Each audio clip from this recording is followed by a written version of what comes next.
This book, hidden away for centuries, exposes the most chilling truths about death itself, truths that were once deemed too powerful for the world to know. For centuries, its wisdom was locked away, accessible only to the chosen few, its revelations too dangerous for the unprepared. But today, its secrets are open for all. Let us dive into these hidden teachings and uncover the astonishing truths that could change how we see life and what comes after.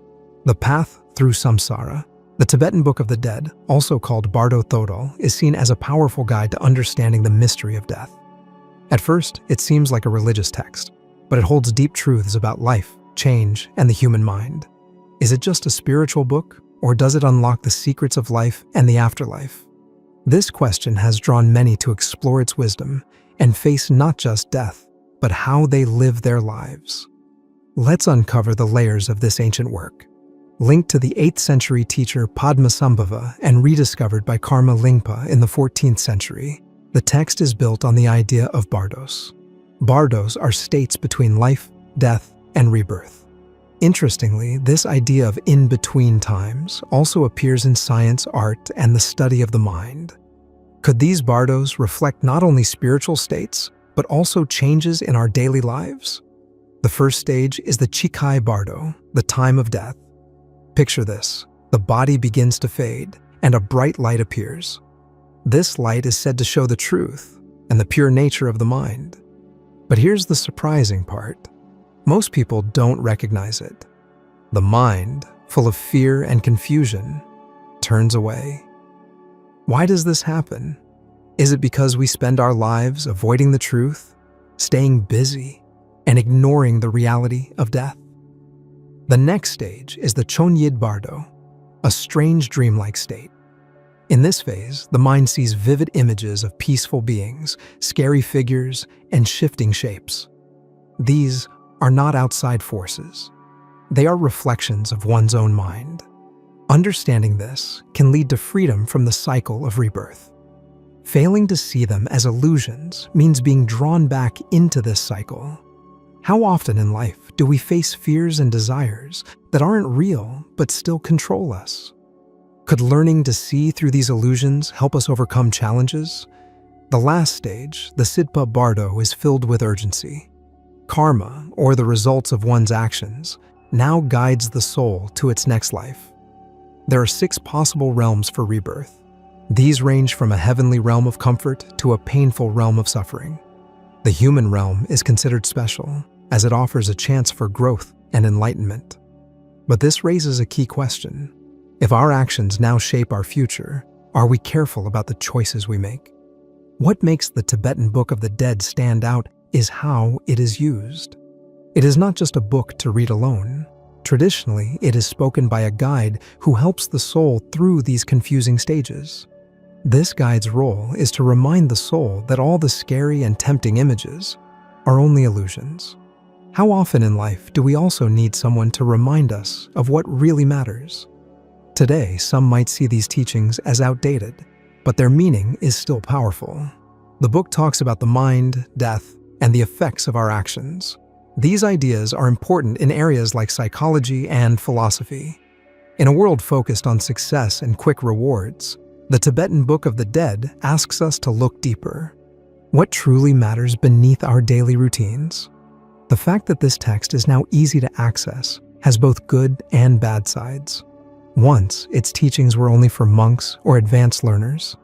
Now, anyone can read them. Does this make its lessons less special? Or were the old limits a way to protect the text's deep meaning? These are important questions as we try to understand its wisdom. At its core, the Tibetan Book of the Dead is about more than death. It calls us to live with care and purpose.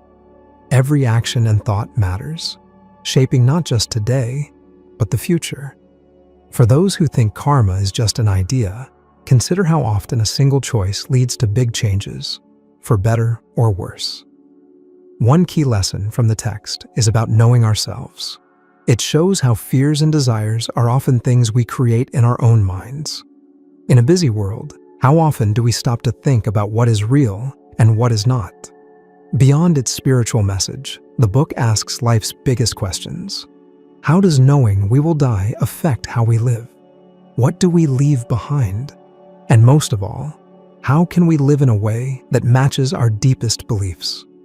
The book's lessons can be hard to face, but they also give hope. Knowing that life doesn't last forever can inspire us to make the most of every moment. Each day is a chance to act with kindness and care. Could there be a greater lesson than this? The journey continues. Learning from these teachings leads to deeper understanding and bigger challenges. Are we ready to find out what comes next? The Tibetan Book of the Dead encourages the spirit to picture these peaceful and wrathful deities as part of a mandala. So, what's a mandala?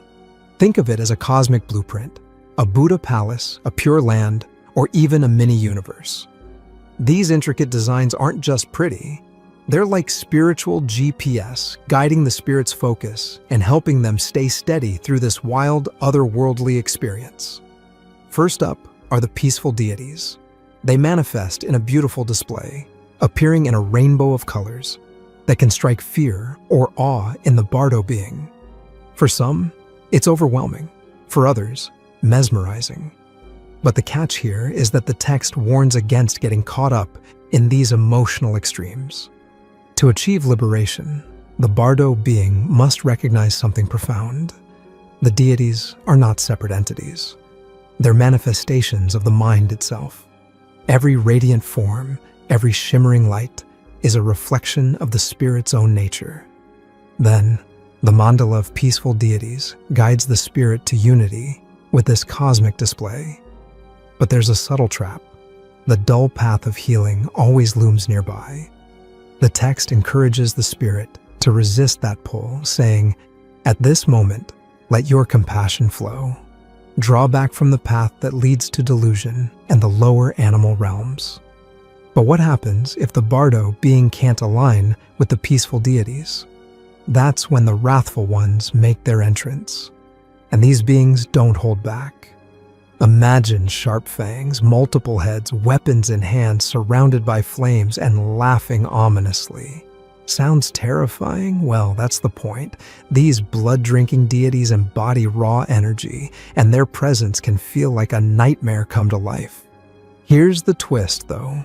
Even these fearsome beings are not to be feared. The text reveals that they too are pure manifestations of the mind. Their wrathful forms are just another reflection of the Bardo being's own nature. It's a test, a challenge to see through the terror and recognize that all of this is coming from within. If the Bardo being recognizes that the peaceful or wrathful deities are simply reflections of their own mind, they achieve something extraordinary, merging inseparably with the lights and forms of the deities, attaining Buddhahood. This is their second chance to break free from samsara, the constant loop of dying and starting over. But let's be real, it's no easy task. Fear, confusion, and doubt are often too overwhelming. And what happens if fear takes over? Liberation slips through their grasp. The peaceful deities transform into Mahakala, the protector of Dharma, and the wrathful deities morph into Yama Dharmaraja, the lord of Buddhist hells. Yama's presence is as vast as the sky, and he doesn't come quietly. Picture him holding a slate listing all past actions, giving commands of strike and kill, while performing gruesome acts like severing heads and ripping out organs. It's enough to make the Bardo being faint in terror, and when they awaken, the opportunity for liberation is gone. From here, the Bardo being enters the third stage, the Bardo of rebirth. This stage is where karma steps in to decide their next destination. The possibilities? They could be reborn into the realm of gods, jealous gods, humans, animals, hungry ghosts, or even hell. And the process of transformation begins with the appearance of womb entrances. The Bardo being feels a pull toward one, and upon entering, conception occurs. Just like that, the pattern continues, and they're reborn into a new life. But as this phase of rebirth unfolds in the East, the West took these profound teachings and reshaped them into something entirely its own. The concept of Bardo, with its vivid imagery and spiritual depth, found new life in Western interpretations and cultural reinventions. How the West reimagined Bardo. Let's take a step back and remember something important. The Tibetan Book of the Dead isn't just a philosophical text. It's a ritual guide meant to be read aloud to the dead. Its oral nature is key. Much of the text directly addresses the deceased with lines like, "O child of Buddha nature," offering encouragement and instructions for navigating the wild and often terrifying visions of the Bardo states. When you read this text with its oral purpose in mind, even the more horrifying parts, like Yama drinking brains, start to make sense. They're not meant to shock for the sake of shock. Instead, they serve to guide and prepare the spirit for the challenges of the Bardo. And about the name, the Tibetan Book of the Dead, it's a little misleading. It's not actually a standalone book, but a small section of a much larger text called Peaceful and Wrathful Deities, a natural liberation through recognition of enlightened intention. This context adds even more depth to a text already filled with wisdom, ritual, and cosmic imagery. The origins of the Tibetan Book of the Dead are steeped in legend and tradition, tracing back to the 8th century tantric master Padmasambhava, an important figure in Tibetan Buddhism. According to tradition, Padmasambhava foresaw that his teachings might one day be distorted or lost. To safeguard them, he devised a unique solution. He hid his teachings across the Tibetan landscape. These hidden treasures, called therma, meaning treasure, were concealed in caves, lakes, mountaintops, or even within the minds and hearts of future disciples, waiting to be discovered when the time was right.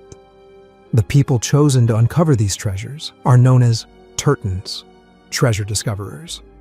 It's believed that Tertons are reincarnations of Padmasambhava's closest disciples, handpicked by the master himself to rediscover and revive his teachings in later lifetimes.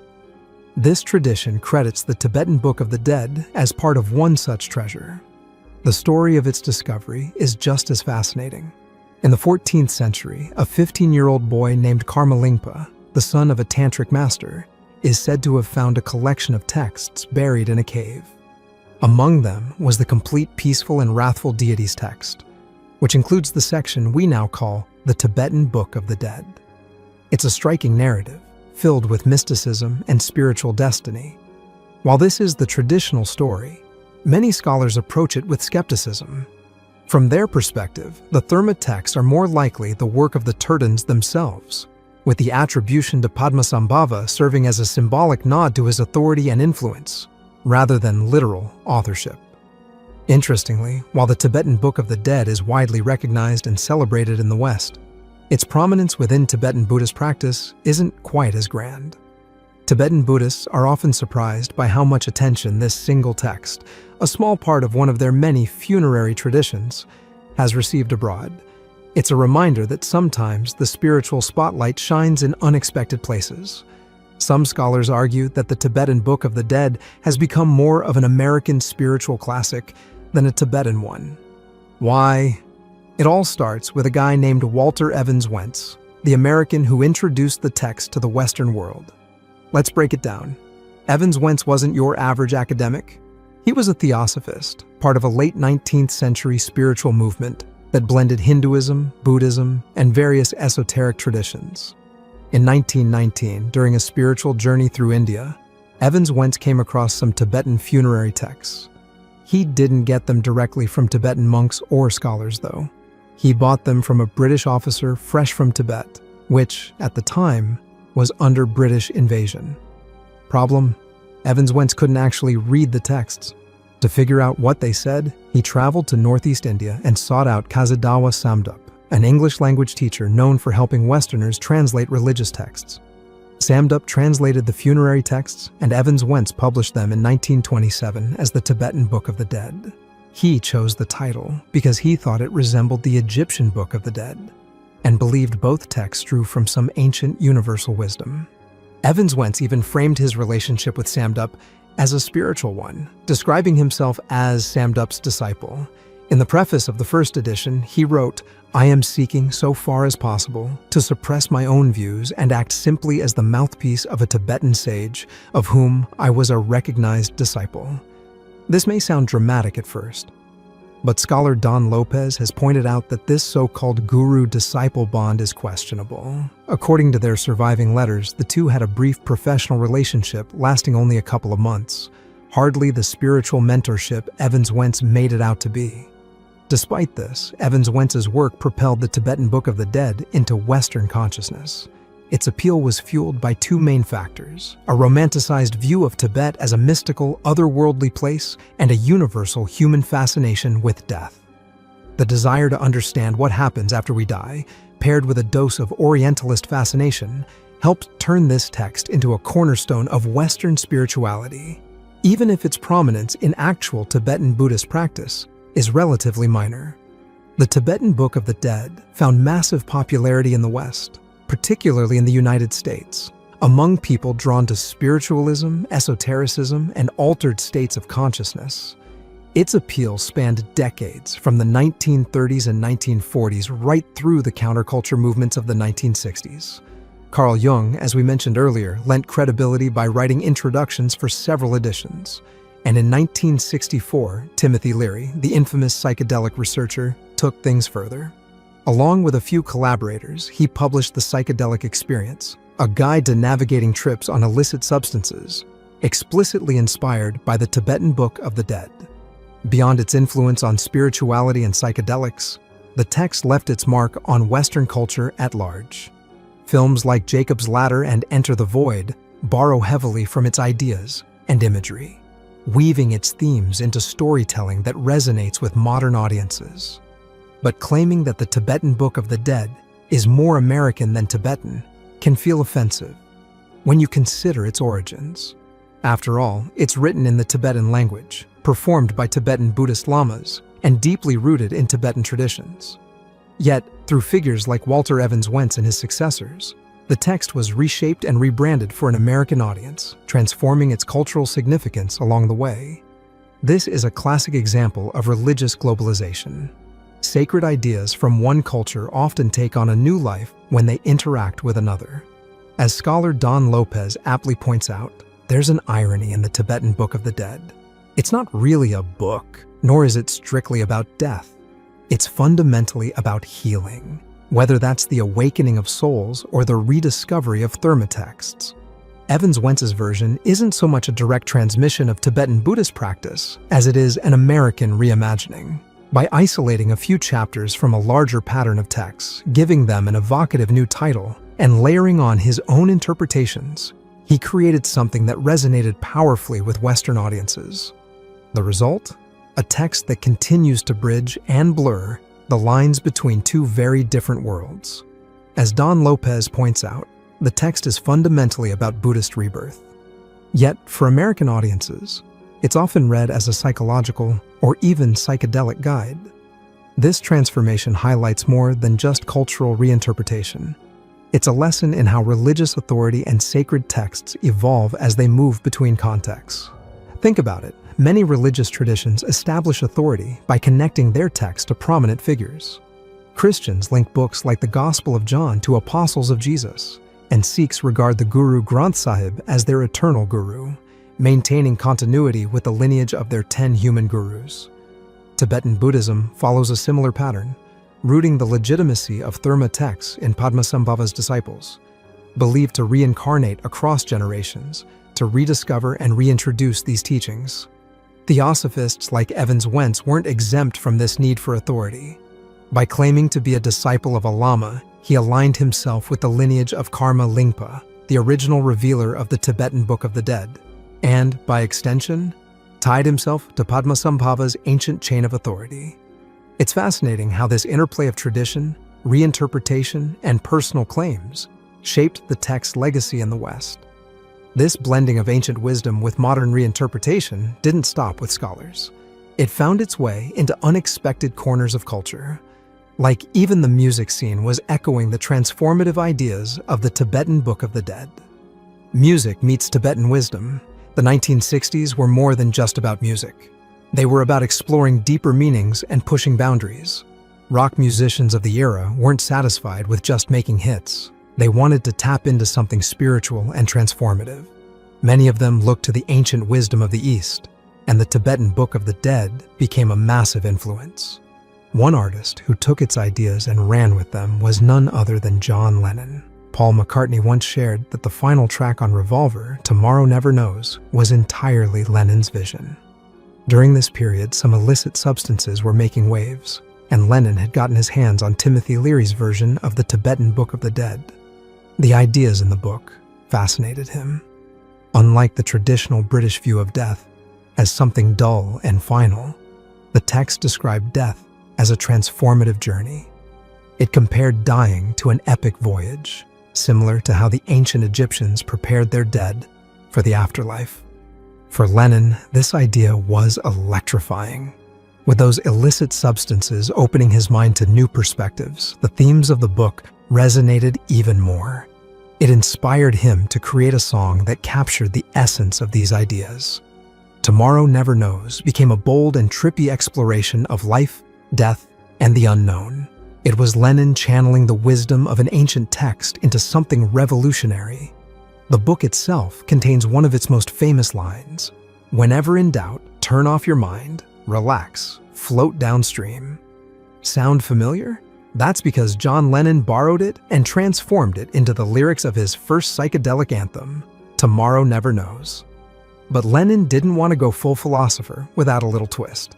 He knew the best way to weave spirituality into music was to add a touch of playfulness.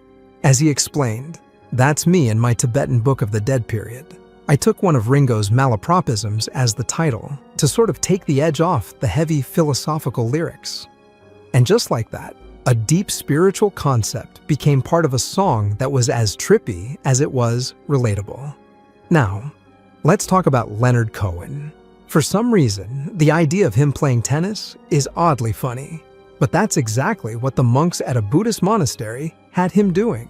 When Cohen retreated to the monastery, the monks noticed something right away. He was too serious. Their advice? Loosen up. They sent him to the tennis courts, insisting he needed to learn how to play, not just work. This experience left a lasting impression on Cohen, who embraced the lesson wholeheartedly. Long after he hung up his racket, he shared the mantra that stuck with him: lighten up. That's what enlightenment means, to lighten up. Leave it to Cohen to turn a bit of Buddhist wisdom into something profound, yet effortlessly cool. For Leonard Cohen, the idea of separating yourself from the grind was transformative. It became the foundation of much of his later work, which radiated the sense of peace he discovered through this liberated mindset. Feeling deeply grateful for the inspiration, Cohen decided to give back in a way that felt meaningful. He lent his iconic voice to narrate a 2-part documentary series on the Tibetan Book of the Dead. It was his way of honoring the lessons and the calm it had brought into his life. Moving on to Laurie Anderson, when she and her husband, Lou Reed, connected, they were both at a turning point, reevaluating their artistic journeys and how spiritualism fit into their lives. Their relationship wasn't just about art. It was built on shared values and a deeper understanding of life. Together, they came up with 3 simple rules to live by, something Anderson says became their guideposts. "I'm just going to tell you what they are because they come in really handy," Anderson once shared. "Because things happen so fast, it's always good to have a few, watchwords to fall back on. Practical, thoughtful, and profoundly grounded, just like their approach to life and art." Laurie Anderson and Lou Reed's 3 life rules are the kind of wisdom you want to scribble down and keep forever. They went like this. 1. Don't be afraid of anyone. Now, can you imagine living your life afraid of no one? 2. Get a really good bullshit detector. And 3. Be really, really tender. With those 3 things, you don't need anything else. Simple, powerful, and timeless. Anderson added her own perspective to this philosophy by absorbing the wisdom around her and creating her own rules. For her, part of that process was diving into the Tibetan Book of the Dead. The book left such an impression that she created an album inspired by its teachings, turning ancient ideas into a modern artistic expression. It's the perfect example of blending the spiritual with the creative. Now, let's fast forward to the 1990s. Spiritualism might have been overshadowed by the rise of beer-soaked grunge, but Radiohead kept the old-school artistic spirit alive. Thom Yorke was on a mission to explore transcendence through his music, and one of his standout tracks, I Might Be Wrong, tackled the idea of moving beyond the physical world. Yorke described the track as a snapshot of a crisis moment in his life. He shared, "I used to think there was nothing left at all." He recalled a surreal experience one night while living near a beach. As he stood outside and looked back at his empty house, he saw a figure walking around inside, even though he knew no one was there. That strange presence stuck with him, and he channeled it into the song. The result is a haunting yet deeply reflective piece that captures the search for meaning in the unknown. During a chaotic chapter in his life, Thom Yorke found solace by pulling away from the noise and seeking peace in solitude. He spent his time reconnecting with nature and observing the cycle of life and death. Reflecting on this period, Yorke shared, "I spent a lot of time watching things die, walking a lot in vast landscapes, watching the seasons change, ancient rocks, rotting carcasses, flowers blossoming, rivers gurgling." Alongside these meditative moments, he turned to the Tibetan Book of the Dead, letting its teachings guide his introspection and influence his music. Then there's Paddy Waters, a name that may not ring as many bells, but played a pivotal role in shaping cultural history. Sometimes it's not the most famous figures who spark a movement. It's those with fresh ideas at just the right time, inspiring others to take those ideas and run with them. Paddy Waters, a jazz singer with an unparalleled gift for raw emotion, was one of those people. Drawing inspiration from the Tibetan Book of the Dead, Waters embraced the concept of letting things flow naturally. She translated this idea into her music by creating an open, swirling sound filled with raw, wandering emotions. Her work was an experience, a maelstrom of feelings that left an indelible mark on the artists and movements that followed. Paddy Waters' unbound, free-flowing style didn't just stay in her corner of jazz. It set off a chain reaction that directly influenced trailblazers like Yoko Ono and Diamanda Galás. These artists, in turn, left their own marks, inspiring the Beatles, George Harrison's solo work, and beyond. In a way, this domino effect mirrors the central message of the Tibetan Book of the Dead itself. The text emphasizes the power of thought and its lasting impact, famously stating, "Our past thinking has determined our present status, and our present thinking will determine our future status. For man is what man thinks." It's a cycle that flows through art, life, and spiritual understanding. Profound, continuous, and endlessly interconnected. This idea of interconnected cycles naturally leads us to one of life's biggest mysteries, the question that has haunted and fascinated humans for centuries. What happens when we die? What happens to us when we die? It's the ultimate question, the kind that's kept humanity up at night since we first stopped dragging our knuckles through the muck and started pondering the big stuff. Do we simply vanish into the void, ceasing to exist? Are we thrown back into the mix as fresh-faced babies, or maybe even animals, on some endless karmic loop of reincarnation? Or is there a white light waiting for us, the one we've heard about in near-death experiences on shows like Oprah or Larry King Live? The warm glow, the smiling faces of loved ones long gone. It's comforting, right? Then there's the classic Christian image. St. Peter standing at the pearly gates, clipboard in hand, checking if your reservation for eternity in the kingdom of heaven is confirmed. Why does the question of what happens when we die cling to us so tightly? In his book, How Plato and Pythagoras Can Save Your Life, Nicholas Kardaras explores the idea that humans are unique in their ability to ponder this, because we're the only species capable of mentally traveling through time. We can project ourselves into the future, and what do we inevitably find? Death. And that realization? It shakes us to the core. Some might say it scares the hell out of us. or maybe even scares the heaven and hell into us. Pulitzer Prize-winning author Ernest Becker tackled this existential terror in his groundbreaking work, The Denial of Death. Becker argued that everything we create, our art, our towering buildings, our religions, and even our drive to have children, is rooted in one primal urge: to deny our mortality. It's all a way to soothe the deep-seated anxiety, what psychologists call thanatos anxiety, that there might be nothing beyond this physical existence. The common wisdom says we'll never really know what happens after we die, because no one has ever come back to tell us. But that might not be entirely true. Beyond the near-death experiences, or NDEs we've heard about, documented by psychologists like Dr. Raymond Moody in Life After Life and Dr. Kenneth Ring in Mindsight, there's another phenomenon that challenges our assumptions.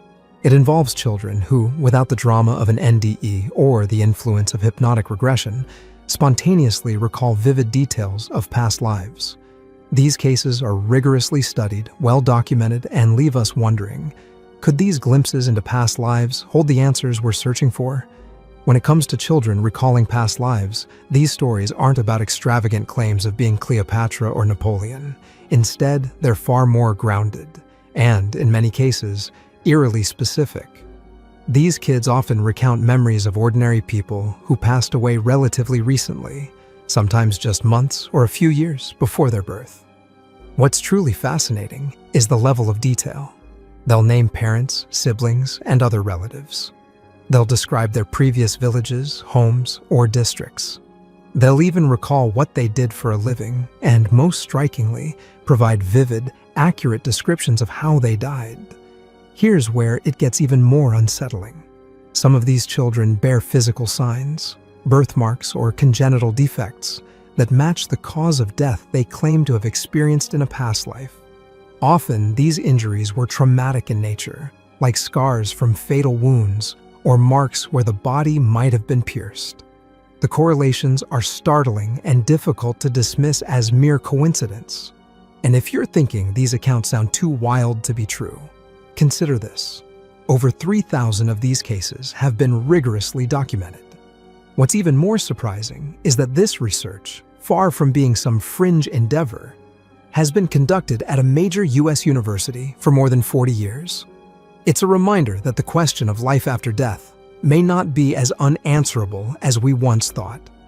At the Division of Perceptual Studies at the University of Virginia, groundbreaking research into reincarnation has been ongoing for decades.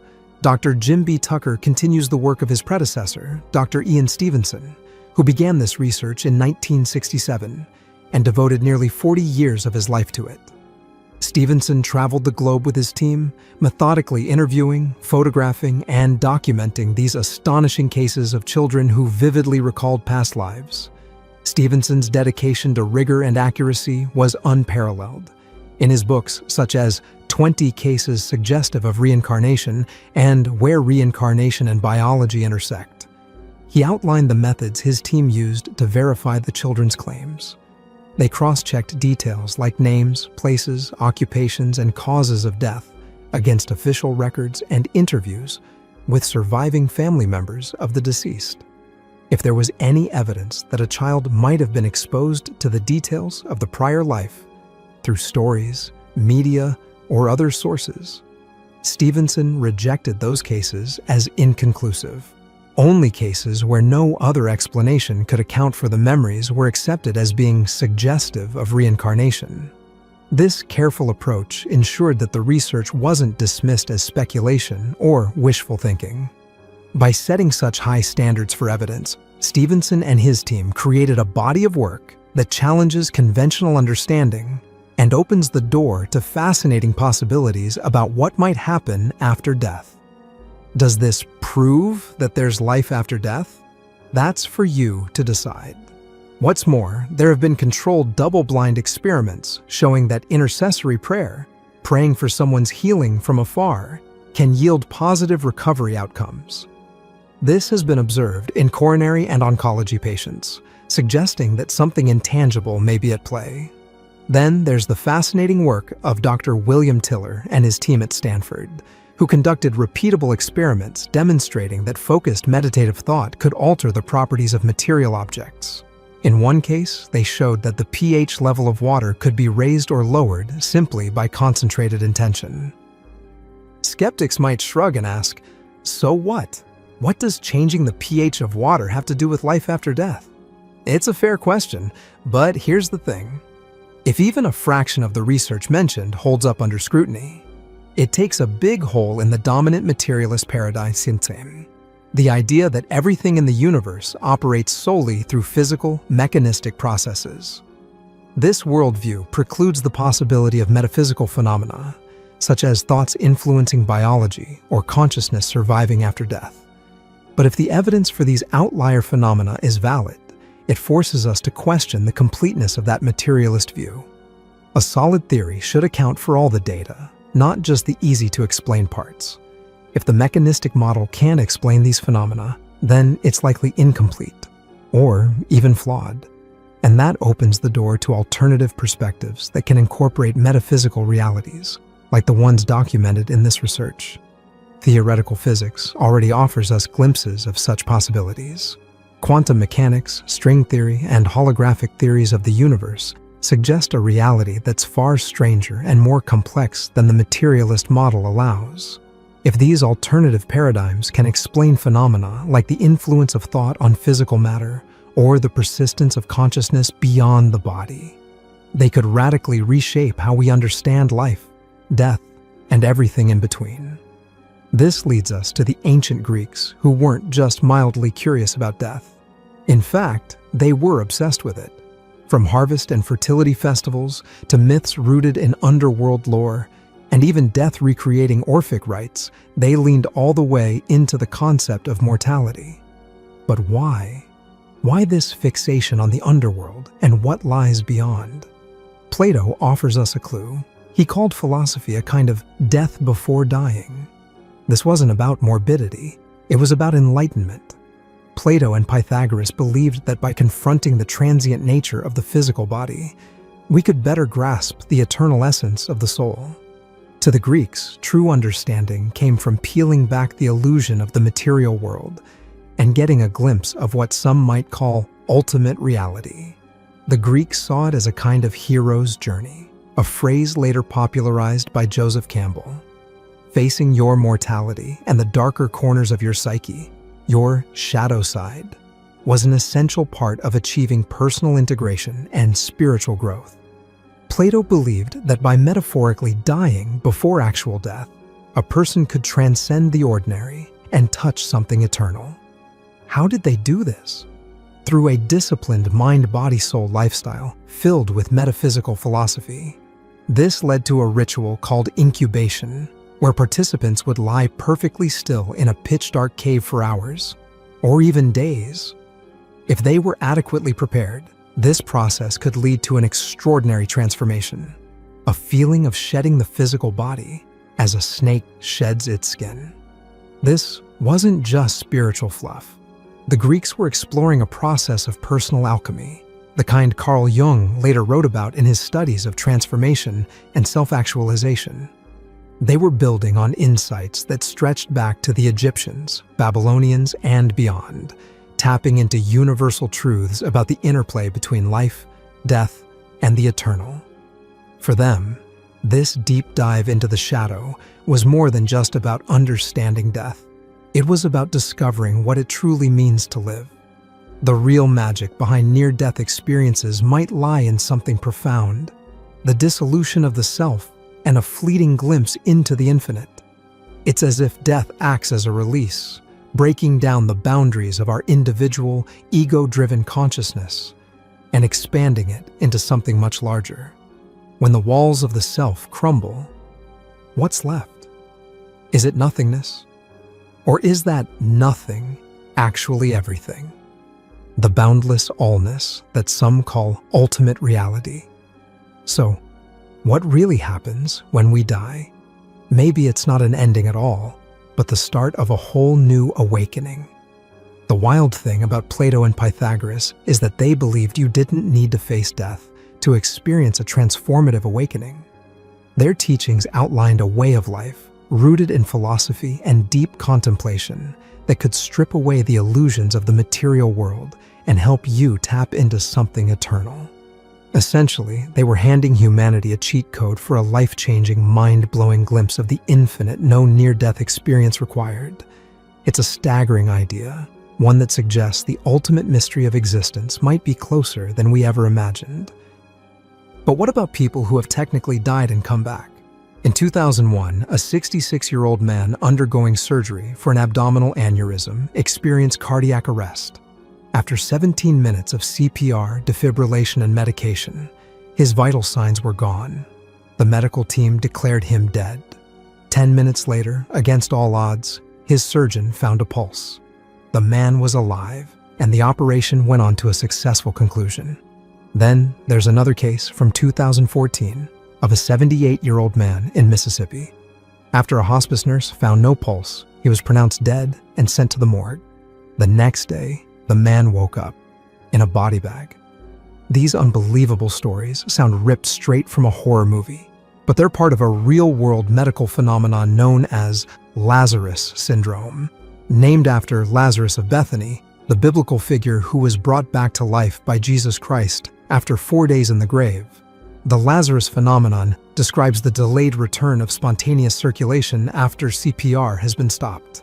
In layman's terms, people pronounced dead after cardiac arrest unexpectedly regain cardiac activity.